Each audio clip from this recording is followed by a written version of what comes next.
Dobre utro. It is a pleasure to be here again. This is my 6th time in first the USSR and now Russia. First time I came here was a student in 1965. I can tell you it was a very different country then than it is today. There's been remarkable changes. I like to say when I first came to Russia, the movie was in black and white, and today it's in full color. So I've been at this business for many decades. And I've learned a number of things that I want to share with you, particularly since the audience is filled with a lot of young people just starting out on their careers. So, let me see if this is going to work.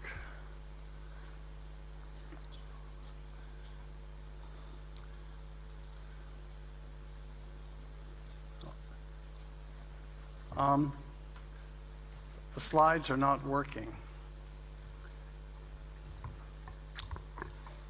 Let me take this moment while they figure this out to say thank you both to Alexander Spector and Elena Vasilyeva, who have been so wonderful to us over the years. This is I believe the 4th time that we've been to visit them here in Moscow, and we've also seen the remarkable developments in the hospital. Okay, so maybe I'll just say next slide. I assume that everybody can read this. Yes, next slide, please. So, in my 50 years of clinical medicine, one learns, of course, from studying, from teachers and mentors, from colleagues, and from students. Many times our students are aware of areas where they've worked and studied that even more experienced physicians don't know. You learn, of course, from other healthcare professionals, the nurses. You learn from your spouse or significant other, and of course you learn from patients. Next. I'm going to run through a number of different points that I've learned over the years. Some of you who may read the American Journal of Medicine, of which I'm the editor, will know some of these have appeared in editorials along the way.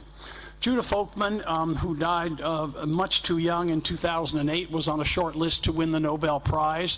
He's the developer of endothelial relaxing factor and a whole variety of other brilliant things. He was also a brilliant surgeon, and people used to tell him, oh, you know, Judah, you are just incredibly bright. We couldn't do what you do. And he said, the only substitute for brilliance is experience. And I think that's something I've learned. And it's true for no matter what your career is, be it music or medicine or other scholarly activities, long study and experience is the most important thing. Next, please. Next slide. So here's a picture of Judah Folkman, who I was fortunate enough to have as a teacher when I was a student at the Harvard Medical School, an absolutely wonderful person, who was tremendously supportive of young people's careers and supported mine and many others, enabled us to get started. Next. So I'm going to review 16 observations that I've collected during my nearly 50 years of experience in clinical medicine. A lot of this time has been spent doing inpatient medicine and also a lot in the coronary care unit as well as on the internal medicine floors. Next slide. So number 1, common things occur commonly. So it's a great tendency, I felt it myself when I was a young doctor. You see your first patient and you want to make an unusual diagnosis that nobody else makes, so then you become a hero or a heroine. But in fact, what you learn very quickly is that common things occur commonly and rare things very rarely occur. So don't try to win an Olympic gold medal by coming up with a rare diagnostic possibility right from the very beginning. I had a resident that said, if it looks like a horse and it sounds like a horse and it smells like a horse, then it's not going to be a zebra. And I discovered that also when I moved from Massachusetts, from Boston to Tucson, Arizona. So there's a disease in Tucson, Arizona called coccidiomycosis. It's a very nasty fungal infection which resembles tuberculosis in the way it attacks the lungs and spreads to the body. And of course, I studied about it when I had to take my exams in Boston, but I'd never seen a case. And I thought, of course, you know, this is silly, I'll never see a case. And then I came to Arizona and discovered we always had 10 or 12 patients in the hospital with coccidiomycosis. So again, it depends on where you are practicing. And I'm sure the same thing is true if you practice in Siberia, that you may see things that you won't see if you're practicing in Georgia or if you're practicing in St. Petersburg. But everywhere you will of course see myocardial infarction. Next slide. Common sense occurs very uncommonly, and I have had this experience again and again and again when I'm consulted and so forth, and you say to the consultee, you know, think about this for a minute. Really, you know, what you're asking us to do, this cardiology procedure, would actually be dangerous in this patient. Common sense says we shouldn't be doing this. And the very famous physician, I did my clinical training at the Brigham. The first chief of surgery there was Harvey Cushing, the founder of neurosurgery. And he said 3/5 of the practice of medicine depends on common sense, knowledge of people, and of human relations. So it isn't just a question, of course, of memorizing the textbook. And I'll give you a very common sequence. In the United States, we have both expensive brand name medicines and generic medicines. And very frequently, people don't bother to check whether the patient can afford the expensive medicines. They send them home on those. And of course, it turns out they're not taking them because they can't afford them. Whereas common sense would have said, ask the patient if you can afford the generic medicines and prescribe the generic medicines. A very common error made that is, you know, a failure of common sense. Next slide, please. And here we see this picture hangs in the lobby of the Brigham. This is Harvey Cushing with his technician. He developed, as you know, pituitary surgery for pituitary tumors. He's the pioneer in this area. Next slide. So it's, of course, we all know that the wonderful French philosopher Voltaire said, common sense is not very common, and that's been my experience. Often in clinical medicine, people are trying to make quick decisions, but they're not invoking common sense. Next slide will show you a picture of Voltaire. Turns out when he was very popular at the time in France, the other person who was equally popular was Benjamin Franklin. The two of them became very good friends. That's an interesting anecdote to history. Of course, Benjamin was there to get help from the French to defeat the English in the Revolutionary War. Next slide. So again, one of the lessons that come from that is don't order any test or intervention, be it medical or surgical, that has little or no chance of improving the patient's quality of life. We can, I always tell the residents, we can always do things to the patients, but are we doing something that's in their best interest? And often I think, particularly when younger physicians make a list of all the things they want to do, but many of them are perhaps not in the patient's best interest. Next slide. Listen between the lines. Patients are not physicians or nurses. They don't organize their history the way we do.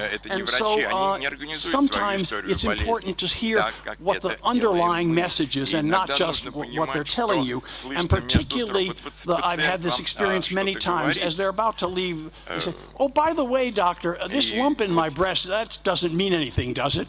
And of course, that hadn't been talked about at all. So always listen between the lines and hear what the patients are telling you. Most of the diagnosis, is, as you know, is in the history. 80 to 90% is in the history. Next slide.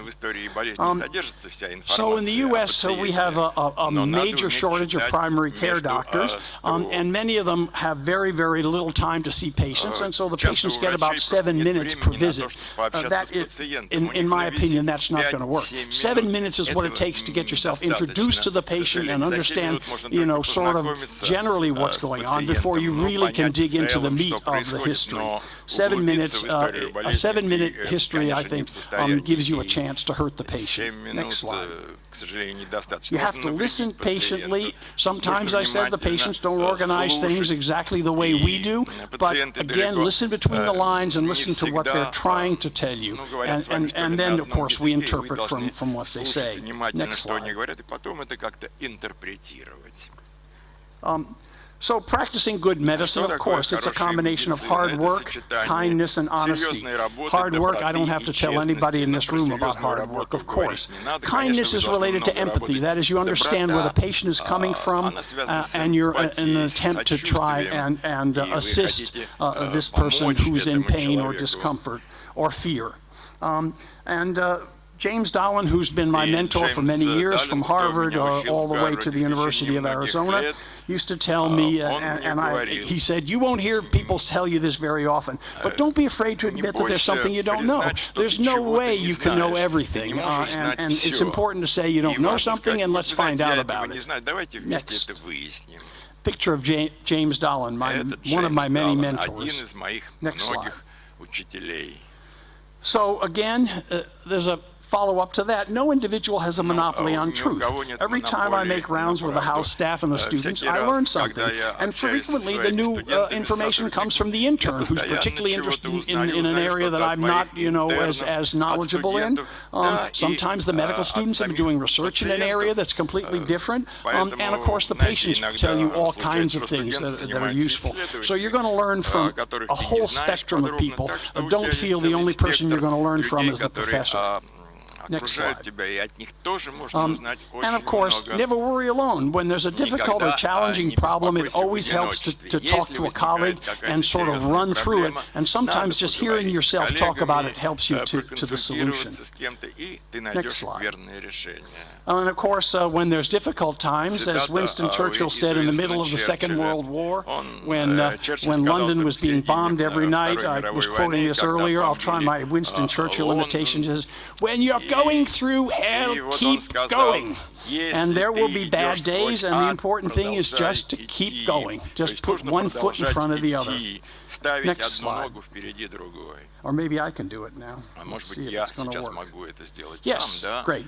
A third corollary from a Native American saying is, it's not enough for a man to know how to ride, you also have to know how to fall. In other words, you have to be able to accept your mistakes. I still remember the mistakes I made as an intern, and I'm sure those of us who've done clinical training remember well the mistakes you made as an intern. And, you just have to pick yourself up and keep going. You will make mistakes. I still make mistakes, and I forced myself to learn, say, go home that night and say, that was not the right thing. You made the wrong decision there. What I've learned from getting informed consent for many, many years is that informed consent can actually hurt the patient. If you go in and just tell people, well, we're going to do this catheterization, and you might have a stroke, and you might die, and so forth, but don't worry about it.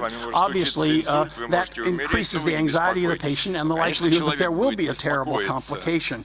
And so that's called the nocebo effect. That is the opposite of a placebo effect. It's a negative effect. And I always say it's the car salesman. You go in to buy a new car. The car salesman doesn't say to you, I'm going to sell you this car, but of course you could be killed in this car. Your whole family could be killed. You could lose your arms and your legs, but I'd be happy to sell you this car. But unfortunately, the salesman doesn't have to do it, but we do have to do it. But of course, one should present it in as positive a way as possible. It's very rare that these things will happen. It's very unlikely.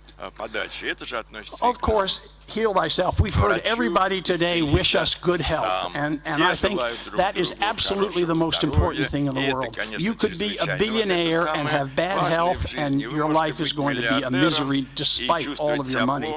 So we need to practice what we tell patients. That is, we shouldn't be smoking. We should be exercising regularly. We should be eating right. We should avoid obesity, eat correctly, exercise regularly. My own mantra is, you only need to exercise on the days that you eat. Think about that for a moment. That means the days you don't eat, you don't have to exercise, right? So there aren't many of those days. So at least some level of exercise is important every day. You need to cultivate relaxation time. We have very stressful jobs. We deal with life and death. Not good things happen all the time. People die. And so I think you need some activities that you can turn to when you're not at the hospital and not be practicing medicine 24 hours a day, 7 days a week. Develop interests outside, playing or listening, just like we heard the wonderful musical interlude to start the Congress, participate in athletics, go to concerts, plays, exhibitions, read novels, interesting things, magazines, and so forth. Try not to let small irritations upset your balance. If possible, avoid annoying or aggravating individuals. I've been a chair of cardiology and a chair of medicine. Sometimes that's very difficult, but you have to learn how to deal with those people and get them out of the office as quickly as possible. And be as efficient as you can so that you have time to do other things besides besides medicine. Of course, preserve time for family and friends. Use them for support, particularly when things are difficult. Work at trusting relationships with a whole variety of people, including your co-workers, and also take vacations. I've known physicians who never took vacations. It's not a good idea. Try to understand what's important to you in your daily work life and your human relations. Emphasize what's meaningful. Set boundaries for what you will and will not do. It's very hard for all of us, especially me. I have a very hard time saying no. And of course, cooperation is better than dominance. Number 10, respect your fellow healthcare workers. They're an important clinical asset, from the nurses to the technicians. I remember my own experience as an intern in the CCU. I knew nothing, and the people that saved my life every single day were the nurses. There would be a patient having VT, and they would come over and say, "We think this is VT, and we think we should treat it in this way. What do you think?" "Oh yes, I think so. Yes, thank you." So, and I'm sure all of us, again, who went through the experience of internship and residency, remember all the help you got from your fellow healthcare workers. It's important to remember that admission to an intensive care unit in a tertiary care hospital can be absolutely terrifying for patients and family who have never been there before. So you need to prepare them, when they come in to see the patient. Often the patient's intubated, lots of lines in and so forth. It's very difficult for a layman to not be anxious in the intensive care unit. It's gotten a bit better because television has it on all the time, but it's still a terrifying experience, particularly when it's a loved one that's all tied into the tubes and so forth. And of course, on very sick patients, the intensive care, take a step back and decide, do we really need to do that next procedure? Is it really in the patient's best interest? Sometimes we get caught up in all the things we can do, and we don't realize that maybe it's not in the patient's best interest to keep doing things. I always tell the residents, Alpert's law, the less a procedure is indicated, the more likely there'll be a complication. So think carefully about what you really want to do. There are things that are true and unrelated. I'll give you an example. Patients come to the emergency room with chest pain. They get a sublingual nitro, and the chest pain goes away, and the emergency room doctor diagnoses, oh, it's a heart attack or unstable angina. No, because there's a placebo effect. So we've discovered that this test for ischemia doesn't work. That patients will have their pain relieved even if it's not due to myocardial ischemia. So yes, it's true the patient has chest pain. Yes, it's true it went away with nitroglycerin. But A had nothing to do with B. And remember that 8 out of 9 or 10 of the 10 patients who come to the emergency room with chest pain, the cause is not arteriosclerotic heart disease. So the association, because A is followed by B, doesn't mean that A caused B.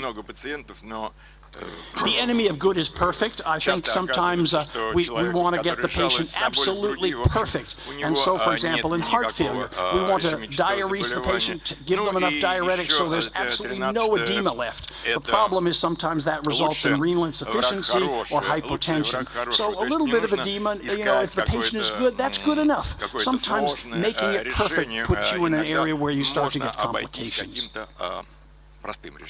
Physician error. We all make errors. I've already told you. I'm the first person to admit that I've made errors.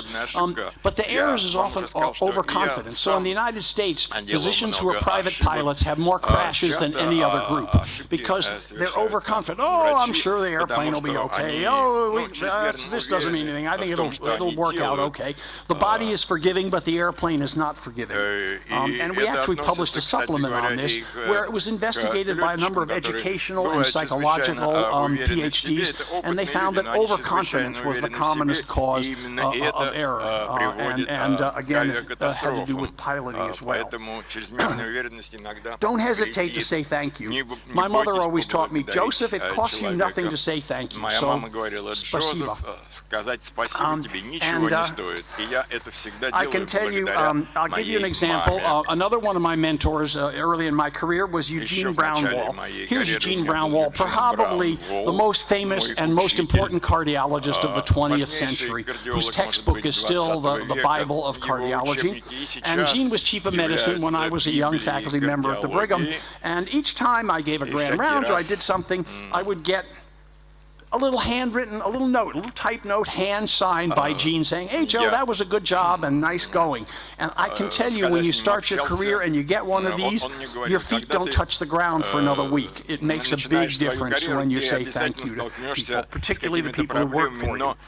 It is a privilege to practice medicine. I tell the students and the residents, there are tough times, there are more administrative hassles than we ever had before. It's still the most interesting and worthwhile job in the world. And again, because people say thank you, because you do something good. I always tell them, imagine how you feel if you manufactured hand grenades. I don't think you go home at night and feel like you did a good thing that day. And also, I love the quote from the Dalai Lama that says, it's necessary to help others in our daily lives, and if we can't help others, at least don't hurt anybody. And of course, we say that in medicine all the time. First, do no harm. Help everybody if you can, but at least don't hurt anybody.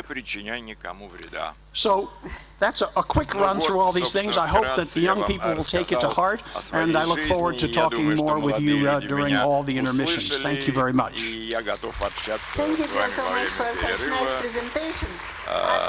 Спасибо за замечательную презентацию. Удовольствие с профессором Альпертом обсуждать больных.